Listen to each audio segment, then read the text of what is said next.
From Elanco, this is Rediscovering the Power of Healthy Animals, the podcast that explores how healthy animals, from cats to cows, can help us overcome some of today's most critical challenges. I'm your host, Michelle Calvo-Lorenzo. Happy New Year. Today, you're listening to episode 8, called Good In, Good Out, Why Animal Health Matters for Our Environment.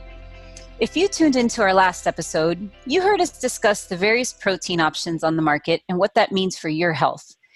On this episode, we're going to extend that conversation and answer the question everyone is asking. Can eating less meat help save the planet? And more specifically, can removing animal-sourced protein from your diet improve your environmental impact? If you're scanning the headlines, you may think the answer to this question is yes. But is this assumption completely accurate? Or is there more to this story than meets the eye? Here to help answer these questions and discuss the impacts that animals like cattle have on our environment is livestock sustainability expert Dr. Sarah Place. At the end of 2019, Sarah was announced as Elanco's Chief Sustainability Officer. And we at Elanco are thrilled to have Sarah join our team as we sought out the right expertise to help us as a global company and all of our customers identify new opportunities in improving sustainable business practices and how that links with the well-being of animals, people, and the environment. Specific to today's conversation, Sarah will be key in helping us discuss that link between healthy food animals and the environmental footprint of protein production. And she really is the perfect fit for this discussion as she comes to us with a wide range of expertise. So she was an academic previously as a professor at Oklahoma State University, leading the research and teaching program in livestock sustainability. She was then the senior director for the sustainable beef production research at National Cattlemen's Beef Association. And also, Sarah and I are academic sisters, right, Sarah? So we completed our PhDs together, many, many years ago.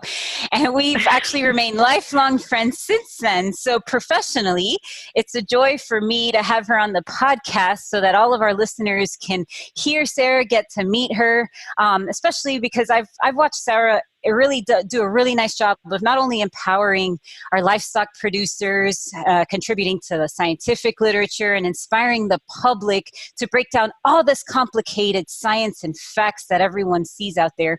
But Sarah is especially special because she's also been an advocate for females in the male-dominated animal agriculture industry, and especially in this very controversial topic in sustainability. So professionally, I'm really glad to have her here, but personally, as my academic sister, really excited to have her here. So thanks for joining us today on the podcast, Sarah.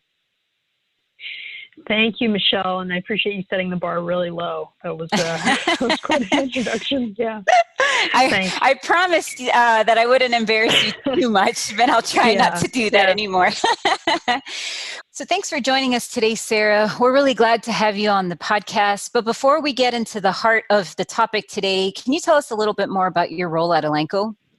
Yeah, sure. So I'm the Chief Sustainability Officer at Elanco. So along with yourself, and Chief Medical Officer, right? What the goal is to kind of bring all these pieces together, right? In terms of a more organized strategy.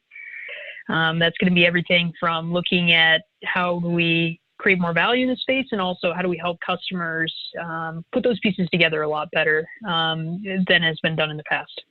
Well, Sarah, you've always been a really big teacher for me, not just as a friend, but also, again, when I see all these crazy headlines out there on sustainability and eating less meat and the environment and all this crazy stuff. So we're really going to try and hone this down and break it into, its simple portions so that hopefully our listeners can take away, again, what they need to know when it comes to this conversation of the environmental impact of this sustainability story. So Sarah, I think sustainability, like my world and animal welfare, it's a buzzword, right? So can you help our listeners kind of wrap their heads around it, maybe give us a succinct definition or a definition you like using when it comes to defining sustainability? Yeah, so it is something that I think we always hear, like people have many different definitions of sustainability, but there is actually a very broad agreement that it comes down to environmental, economic, and social issues, right? So if we think about animal agriculture, it's more about how do we produce safe, nutritious, animal source food with environmental responsibility, right? Social responsibility and economic viability, right? Which is first and foremost, our producers, everybody in the system has to be economically viable or it's not going to be sustainable either. So that's really the key thing. So it's balancing those three areas: economic, social, environmental, which leaves a lot of leeway of what the correct mix is for every operation. And then it's also about taking a long-term view, right? So thinking about many years in the future, that trajectory that we're headed on. Absolutely. And so, Sarah, how about you talk to us a little bit about how livestock are actually central to this debate on the environment, and how as a human race, we're trying to nourish ourselves globally? Yeah. So I think a lot of this whole topic kind of comes down to, we have this framing always out there that in the next 30 years, it's always kind of crazy now. It's already 2020, right? Yeah. So in the next 30 years, we're going to have another 2 billion people on planet Earth. And so the grand question is always, how do we feed everybody, right? How do we provide lifestyles that people want? And that includes the foods that they want to eat, with the reality that we only have one planet Earth and the resources that we have, right? So that's always kind of in the background of this entire discussion about diets and sustainability. And so there's a lot of things that go into when we talk about livestock, of whether it's greenhouse gas emissions or the feed or land resources that livestock use, that kind of drive a lot of this discussion. And so I think it's always important to kind of, have the big picture, and realize that it's really complicated. And then it's almost like there's all these different subtopics that fall under the main topic. Yeah, that's a great point, Sarah. And I know one thing you've always taught me in your wise ways is that all these subtopics of this sustainability story is that they're actually not independent, right? All of these subtopics, like the environment and economics and nutrition and even animal welfare. I'm overly passionate about animal welfare, but even animal welfare, that all blends and is actually interrelated, not independent. So why don't you talk to us a little bit about some of those subtopics, and how that touches this environmental story that we're all hearing from, our Twitter accounts and on the internet and the news? Yeah. So that's a very good way to put it, right? So whether it's, thinking about nourishment of people, or thinking about animal welfare, we're thinking about the economic viability of our livestock producers, right? All of these things are intertwined. And that's what makes sustainability kind of a muddled mess when we're talking about it, because it just, you can keep changing topics and you're still talking about sustainability, if that makes sense. Yeah.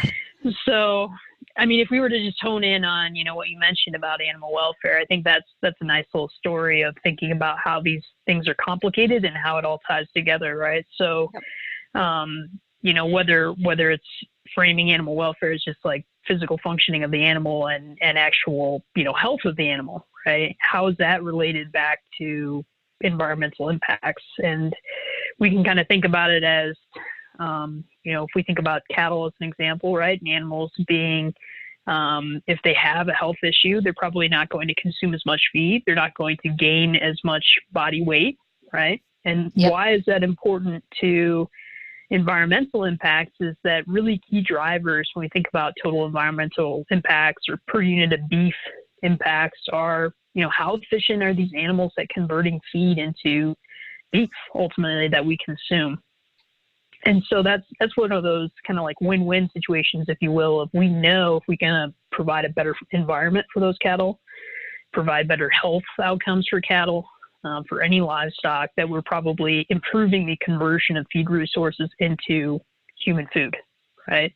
In addition to it just being the right thing to do, right? Which is always kind of the foundation of everything. So, that's just one of those examples. And there's probably economic benefits too, right? For our producers in terms of actually having fewer health challenges, right? Having more focus on prevention or doing a good job of treating animals when they are sick, right? That's a really, key way where all those things play together. So it's all related, right? And it's complex, but there are those potentials for win-wins. And I think that's what's exciting, is that we can move those outcomes in the right direction together. Yeah. So if we take care of our animals, they essentially can take care of us. And it's not just from the standpoint of being able to eat, right? But it's that moral and ethical obligation of doing what's right for the animals, so they can therefore then do what's right for us, right? And sustain us. And I think, Sarah, often when people think about livestock, especially as food animals, they're only thinking about meat, milk, and eggs. But like from a sustainability standpoint, livestock are much more than just food, right? Yes, yeah. So that's what's really key, right? Is we have this framing of food, like kind of how I set it up at the beginning, right? Of this 2050 challenge, if you will, that we have to nourish everybody. But it's really about how livestock fit in the broader food, fiber, rural economy system, right? So, I mean, even Yeah. if we were just to look at cattle, I mean, what cattle provide is much more than just beef or milk, right? I mean, they're Yep. providing other products from the animal themselves itself, right? We think about Yeah. leather, we think about pharmaceuticals. Oftentimes, one of the major heart valve replacement things out there is actually using the pericardium, the outer part of cattle hearts, as a heart valve for people, right? So Yeah. there are other things than just the actual meat or milk that's coming from the animal. And then there's also other products that are generated from the cattle themselves, including manure, right? We sometimes Yeah. talk about that as a waste product or something that we have to get rid of, but it's also, of course, a really valuable resource in terms of fertilizer. And in many parts of the world, it's still used as a fuel source or as even a building material, right? And we have Right. draft power that's still provided by livestock. And we can think about, especially our grazing ruminant species, as I like to think of them as like ecosystem engineers, right? We think about how grazing impacts different ecosystems and how a lot of our grassland ecosystems, whether in the United States or around the world, really co-evolved with large herbivores. And so whether that's domesticated herbivores or wild ones, they play a really key role. So that's where, again, this issue gets super complex, and it's a lot more than just, how is this food nourishing your body, which is of course important, but how, that food item, in the case of milk or, lamb or whatever it may be, supports all these other aspects too. Absolutely. I know one of the aspects that livestock tend to provide. I think of it as like a superhero power, but I think there's certain type of livestock, right, that have this unique ability to convert waste to something very nutritious that we all can consume, right? And I know you've tried to help the conversation and take this phrase up of upcycling, right, or the ultimate or original recyclers, right? So why don't you tell our listeners a little bit about that and the unique ability of livestock to convert waste to protein? Yeah. So I had to tip my hat to Dr. Tryon Wickersham at Texas A&M for kind of giving me this idea of this whole word upcycling, which I think fits the whole system really well. And I always kind of joke, if any listeners like the movie Mean Girls, the whole word fetch, like we've tried to make upcycling a thing. I think we've been a little bit more successful than fetch.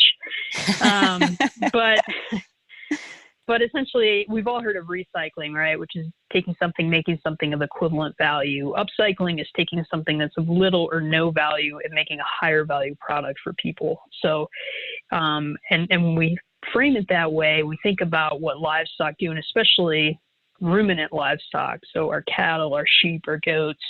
What they really are doing is upcycling every single day, right? They're consuming mostly human inedible plants, stuff that we are not able to consume, and converting it into really high quality protein, and not just the protein, but all the micronutrients that come with it, right? That nutrient density, if you will, things like B vitamins, iron, and zinc that are packed into those products as well.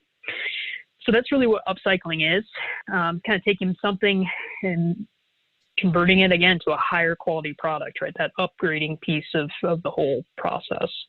And that's where I think ruminant animals, just to nerd out on that, like they're super cool in terms of what they're able to do. And I think that ability has been somewhat unappreciated, because most of the focus on ruminants when it comes to sustainability, I think, has been focused on the byproduct of this upcycling process, which is methane gas, right? Yep. So Yep. there's been a lot of talking about that, and maybe less of an appreciation of why are they generating methane? It's because they have this symbiotic relationship with all these microbes that are doing these amazing things in their stomachs. Yeah, it is really amazing. And let's go ahead and nerd out here. Okay, here's the stat for our listeners. So, cattle in the US eat approximately 90% human inedible plants and leftovers from all industries where we get our food, how we get fiber, and even biofuel produced, right? So, they're converting all of this stuff that would otherwise go into waste or landfills, right? And converting it into healthy milk, meat, even eggs, right? And so, in terms of grain that's consumed by cattle only accounts for 10% of what they consume. So ultimately, cattle will produce 19% more edible protein than what they consume. So, yeah, very, very big stat. And like you said, Sarah, all we hear mostly in the stories we read or news articles is the methane or one of the byproducts that, cattle are associated with. Yep. So, while popular opinion, right, and again, like all those headlines that I've been referencing that we're reading every day with our Twitter accounts, all this talk points to livestock as part of the environmental problem, Sarah, right? So, how, in your professional and even personal standpoint, how do you see healthy animals to be part of the solution in this conversation? Yes, I think that example that we talked about earlier about how animal health is related to potentially, more positive environmental outcomes because we're reducing resource requirements, we're probably reducing environmental impacts per unit of production, right? I think that's one of those key areas where that relationship really gets fleshed out, right? So I think the main thing is just realizing, again, that stat that you gave about, what cattle consume, right, or what livestock consume. We often talk about these things separately, like plant agriculture is separate from animal agriculture, but in reality, they're intertwined, right? So it's more about taking a step back and thinking about how can we help advance the whole system and realizing that, animals are a key part of that system for it functioning, right? Even if somebody is a vegetarian, again, some of their food products may be generating byproducts that get fed back to livestock, and the crops that they're consuming as somebody eating a vegetarian pattern diet may be fertilized with livestock manure, right? So even indirectly, we depend upon animals in our food system.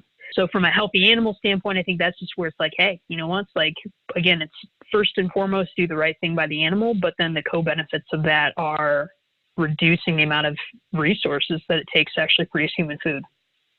Yeah, yeah. And we know that there's reports out there. So, for instance, the OIE, right? The World Organization for Animal Health, a global leader in animal health. And again, they've got numbers out there, something as high as 20% that we've got in livestock losses due to just morbidity or diseases. And so it's just with healthier animals, we can prevent this waste and really make a significant dent in growing the protein supply. And again, like you said, we need to meet the diet needs of the additional 2 billion people on Earth, right? So we can definitely make a better dent in growing that protein supply without having to use more animals or more resources if we can keep them healthy, right? And just use a lot of the science and technology that we've got out there to reduce that morbidity or just reduce any of that stress or any of those negative environmental aspects that can affect animal health.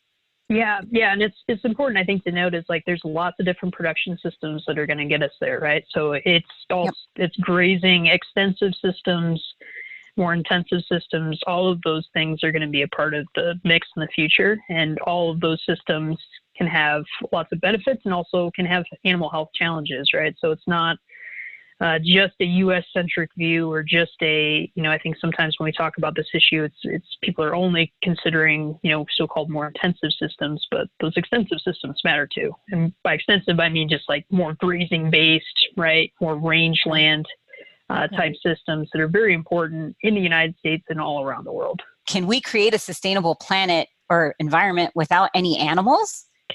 Yeah, so I think it kind of goes back to that comment I made earlier, right? I think we unfortunately think about these things in a siloed manner. And I would just challenge listeners to think about even natural ecosystems, right? They're not all plants. They're plants and animals. They're different, what we call trophic levels of organisms, right? And agriculture that's successful needs plants, needs animals, needs healthy soil, and they all depend on microbes, right? So all those things are at play. And I know there's a study that came out a couple of years ago that it really puts that into stark contrast. Two animal scientists looked at a scenario in the United States. What if our U.S. agricultural system became animal-free, right? What would that actually do to things like greenhouse gas emissions? And in their modeled, again, kind of a thought experiment scenario, we would reduce greenhouse gas emissions in the United States by about 2.6 percentage points. So that's less than the total amount that's emitted by animal agriculture today. It's less than 0.5% of global greenhouse gas emissions. But they also saw that there were a lot of trade-offs, right? Because now you have a food supply that doesn't have enough essential micronutrients to nourish everybody, even though it may have more calories, right? Which I think most listeners would agree, we probably don't need more calories in the United States. We're probably pretty good from that standpoint. We're set. Yeah, we're set. We're set on the energy supply. So, and it just highlighted, that study highlighted, even though it didn't go through all the nuances, some of the consequences, right? Things that we talked about earlier, right? If we get rid of animals, we get rid of livestock manure. So now we're going to have to use more synthetic fertilizer. We're going to have to grow more legumes because we're going to have to eat more legumes for our protein requirements. We're going to have to, have more legumes for the nitrogen credits in the soil. And that all has consequences for greenhouse gas emissions too. It means more nitrogen in the system, which means more nitrous oxide, which is a potent greenhouse gas. So it just kind of shows there's no free lunch in any of this stuff. I think the key thing to take home is we can't eat our way out of climate change. I think that's what people need to realize. People are going to have a lot of different diets. Individuals can be successful in lots of different diets. It's about providing all the choice that is out there, which we're incredibly lucky as we sit here in the United States to have tremendous choice, but just making the whole system better, right? Mm-hmm. Mm-hmm. I think that's a lot more realistic than trying to change diets of people, especially, again, if everybody going animal-free and vegan in the United States only amounts to 2.6 percentage points. I think that's important for people to keep in mind, right? That's the maximum, quote-unquote, benefit of such a dietary change. Right. So, minor changes of one individual, not to discourage people, but it's just not going to amount to anything, right? So we had to think more on the supply side of the equation of how is food produced. Right. And again, that's where paying attention to how animal production actually works and how can we improve it further is, in my opinion, going to give us a lot more bang for our buck. Right. That's a really great way to put it, Sarah, and thinking about the supply side. And I think one thing I've always heard you tell people is that there are trade-offs. There's no one solution where you make something 100% sustainable and that you have, maximum output and no inputs, or vice versa, and that it's just a clean story. And I know the fact that we have options is a wonderful luxury, and we should embrace them and encourage them and look at how all of those have their trade-offs and realize that there's a lot of links between things like welfare and productivity and economics and the environment, because there's synergies or win-wins in all of those instances. Yeah. I always kind of describe, ultimately I'm just bullish on human ingenuity to solve problems, right? And so we definitely do have problems. We do have trade-offs, and I think it's imperative to always keep looking forward and looking at the science and saying, how can we convert some of these trade-offs into those win-win situations, right? So, having a positive attitude about it is, I think, very important. And, especially with there is news and things happening in some of the environmental side of things that people can get discouraged, right? And think that we're not making any progress. But I think we actually have made a lot of progress, especially in agriculture. So, doesn't mean things are perfect. We still got a lot of work to do, but I think it's encouraging to see that when we do apply knowledge and science, and when our producers keep making all the advancements that they've made, our livestock producers, we're going to get better outcomes. Absolutely. And so, Sarah, for those that are listening that may not be so familiar with agriculture or food production, can you tell us just quickly how you think the industry is continuing to improve sustainability efforts, at least from the conversations that you've had or the producers you've actually gone out and done some work with? How do you think the improvements are looking in terms of sustainability, and how do you think that'll evolve in the future?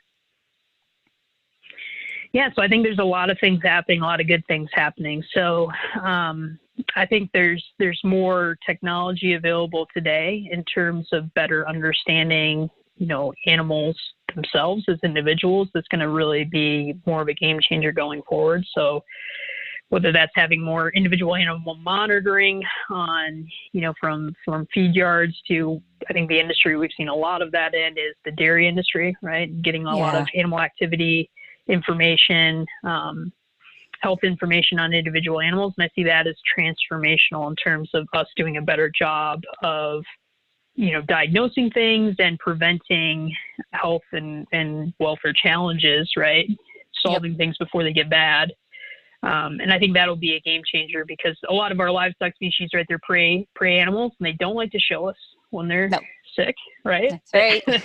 Unfortunately, we don't have a Dr. Dolittle situation. So I think some of those technologies could definitely be very helpful. I think there's, I kind of mentioned the grassland piece of it. I'm kind of always super interested in just that idea of how our livestock producers, especially our ruminant livestock producers, are kind of landscape managers and how they use grazing for managing an entire ecosystem, if you will. And so I think there's been some impressive improvements on that front. And I think that'll continue in terms of this more holistic type management that a lot of people are doing, and linking that back up with the other parts of the supply chain. I think that's going to be something that continues to happen as well.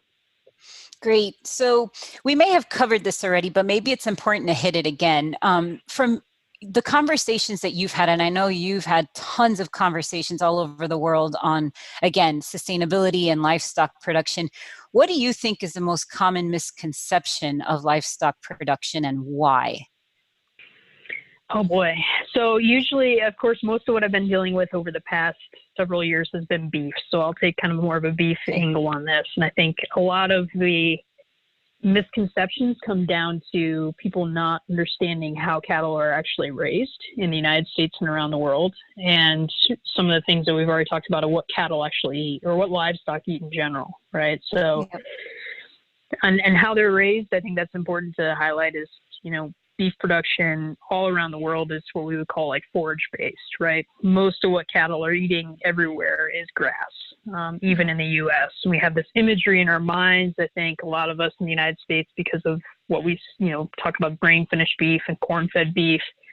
The cattle are spending their entire lives in a feedlot, and they're only eating 100% corn grain diet when they're there. And of course, neither of those things are true, right? So animals spend 2/3 of their life on grass, and when they are in a feed yard, they're eating a diet that's balanced. It has hay, has silage, which is fermented feed, whole plants in it, right? So again, that part's really complicated. And I think broadening it out, just the whole idea of what do livestock eat, right? There's this idea of feed-food competition, meaning human food, animal feed competition. And there definitely is some competition, but if we look at some of the UN Food and Agriculture Organization data, 86% of what all livestock, right, from chickens to cattle to goats, everything, what they actually eat is human inedible material, right? Yep.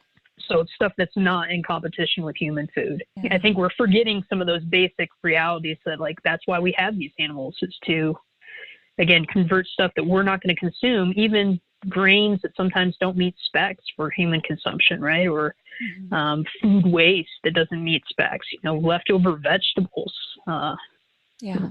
the material left over from making apple juice. I mean, there's so many examples of things that get fed to livestock that essentially what we're doing is extracting more nutrients from those food items and again, converting them into all these wonderful products that come from animals, from food and beyond. So I think that's the main thing, is some of the basic tenets of like, why do we even have livestock are driving a lot of this conversation about sustainability. And to be fair to people, if you're not involved in agriculture today, how would you know these things, right? So absolutely. I think that's always important. Yeah. So Sarah, can you give a couple of recommendations of sites or organizations that maybe some people can get a little bit more information? Because this is a lot of information. And if you're not really from a background of growing up and domesticating these animals, right, you wouldn't know, right? So what are some good resources that listeners can turn to? Yeah, so I think there's a lot of great resources, right? I just mentioned the Food and Agriculture Organization. They have some good resources on their website. The FAO does, both for animal health and for a lot of sustainability information.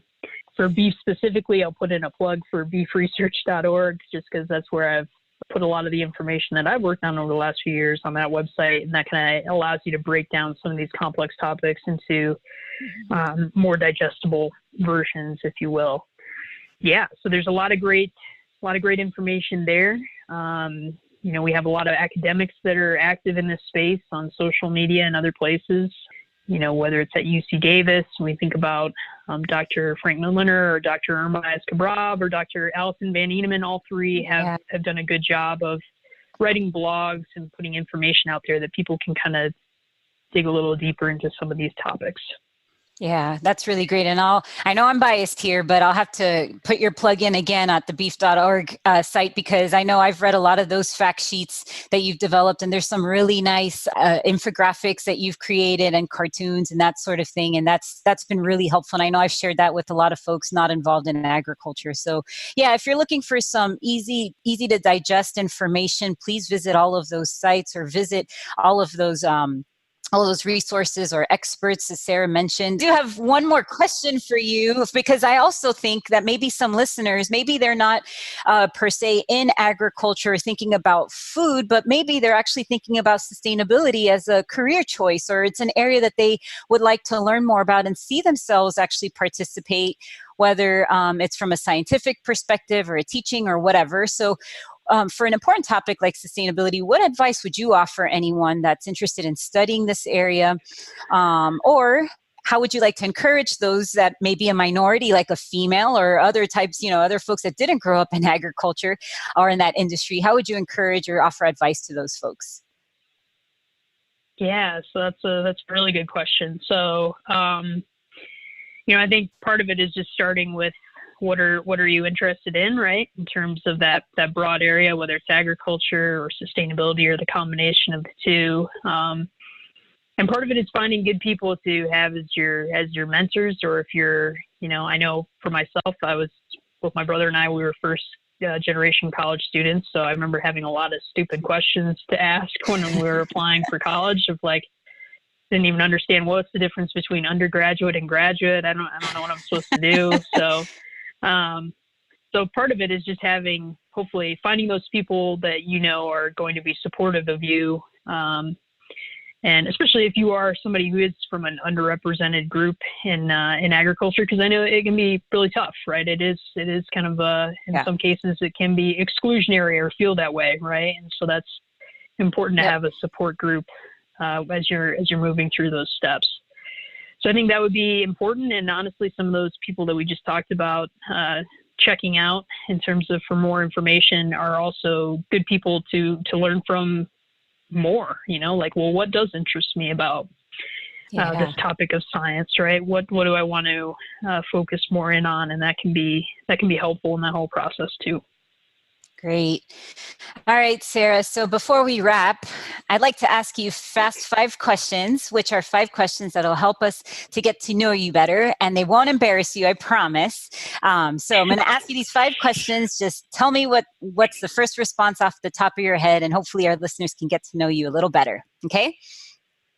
Okay. Okay, question 1. How would you describe your job to a child in 1 sentence? Explaining complex topics in ways that people can understand to make things work better. Question 2, what's your favorite animal? Oh, so I do love cows a lot, but I would say a dog, just because dogs are great. Yeah, dogs are pretty awesome. I agree with you there. But that is a tough run with cattle, so yeah, maybe it's a tie. Yes. Okay. Yes. Okay. Number 3, who are your heroes or role models in your industry? Well, I'm speaking to one of them. So, yeah. I would say, honestly, I pull from a lot of people. I'm very impressed with a lot of people that I meet in this industry. So it's never like I put just one person up on a pedestal, but you are included on that list. And I would throw my mom in there too, just because she's awesome, and she's somebody that came from a non-ag background and has shown me a lot in terms of hard work and perseverance. Yeah, but she's a dairy farmer, right? Yes, she is a dairy farmer. So yes. There you go. Yep. See, it's possible for anyone to get in the industry if they wanted to, huh? So. Yeah, that's right. Okay, so what podcasts or books are you listening to, or that you'd recommend, Sarah? Yeah, so probably not directly agriculture or food related, right? So I kind of, when I'm on my free time, I'm not listening to things that are on this topic directly all the while, but I listen to a lot of podcasts. One of them, just off the top of my head, would be like Radio Lab. I love that one. Okay. Of just kind of science adjacent topics. And I think they've had some historical episodes on things like CRISPR that have been really good at explaining, what does that actually mean and how does that actually work to people that are non-scientists. Good. Okay, last question, Sarah. So what is today's greatest challenge that animals can positively impact? So I would say, honestly, it's this human environment bond. And in that, I would throw in everything from, healthy ecosystems and making sure we're doing right by that in terms of water quality to air quality to nutrient cycling. And then I feel really passionately about animal source foods are essential for human flourishing. And we have a lot of micronutrient deficiencies left in the world, protein deficiency that can be filled that gap by animal source foods. And so I think that's the key thing of keeping our eye on that bigger picture. It's about human quality of life, and animals are essential to it. Great. Thanks, Sarah. So again, this was a really, really controversial topic that I know many folks are discussing, about eating less meat or removing animal source protein and how that impacts your environmental, footprint and that sort of thing. So thanks for helping us understand this a little better. Before we leave though, do you have any final thoughts for our listeners? I don't think so. Just thank you. Thank you for listening, and hope you check out some of those resources to learn more. Great. Thanks again for your time, Sarah. Your perspective and expertise has been great, and we're so glad to have you on the Elanco team. Thank you. Thank you all for tuning in to this month's episode. I hope you found this conversation as helpful as I did. If you want to explore more on animals and their impact on the environment, visit elanco.com/rediscover. To stay up to date on the podcast, be sure to join us next month.